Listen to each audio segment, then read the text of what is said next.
Parenthood has filed a lawsuit against the Missouri Attorney General over a transgender care investigation. That suit accuses Andrew Bailey of a, quote, politically motivated investigation of transgender care provided by Planned Parenthood of the St. Louis region and Southwest Missouri. Earlier this month, the AG demanded Planned Parenthood turn over records as part of his investigation into allegations of misconduct at the Washington University Transgender Center at St. Louis Children's Hospital.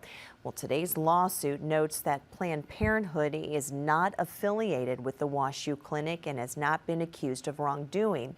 It asks a judge to strike down the demand for records. News 4 has reached out to the Missouri AG's office, though this afternoon we are still waiting for a response. New right now.